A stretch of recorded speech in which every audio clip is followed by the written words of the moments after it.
New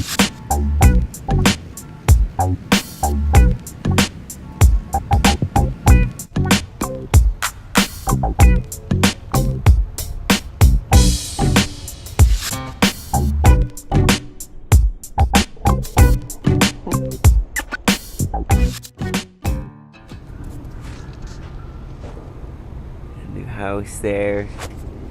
And what's going on? Where have I been? What have I been doing? Somebody has been asking where I am and what's going on, and this has been going on. I mean, most of you know that by now. If you haven't, if you're a new subscriber, thank you for joining me. The move to this house was pretty much for the sole purpose of creating an urban farm, permaculture food forest, and documenting that as I go. Really, as I started to research into more and more environmental issues, it's become really clear to me that the only way to be truly an environmentalist is to grow your own food.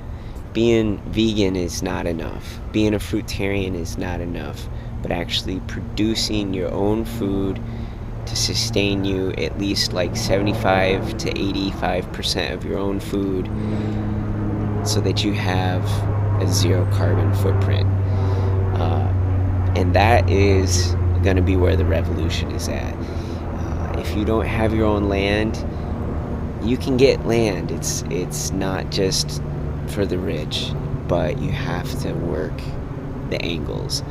And it might be in a different place, or you might find a farmer who has extra property, who's willing to let you grow things there in exchange for a little bit of work, or get to the pea patches, your community pea patches.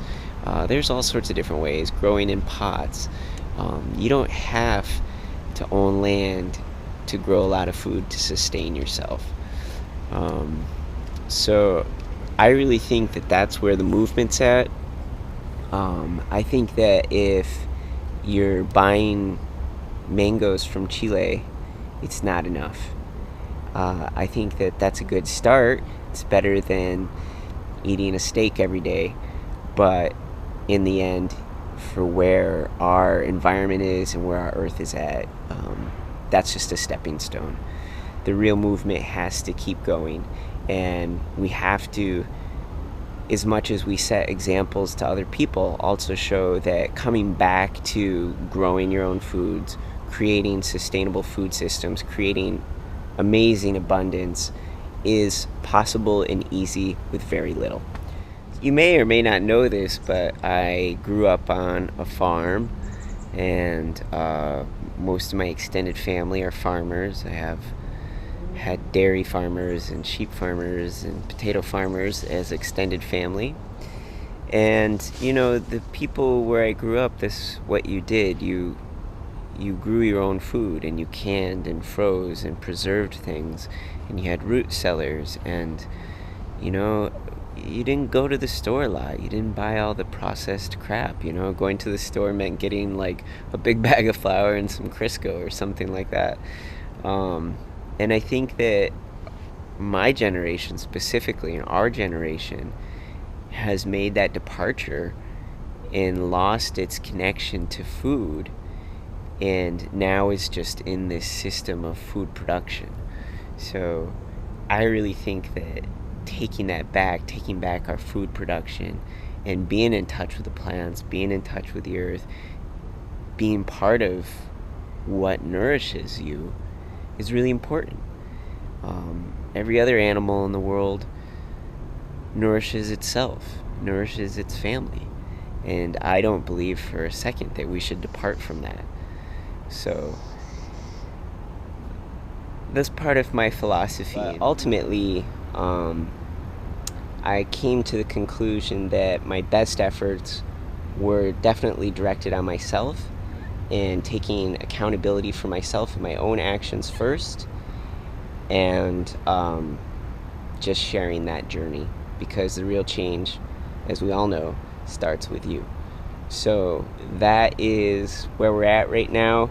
If you haven't already, please come to Fruit Luck Farms on YouTube and Facebook and subscribe to those, and I will be putting all of the farm activities up there.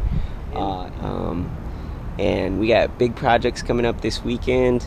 We're getting the area set and ready for the orchard shed, so we got to clear the foundation area, and we got a lot of transplanting going on. We need to clear some areas for the first plantings, and it's going to be a ton of work. I'm excited. So, peace out. Hope you're well.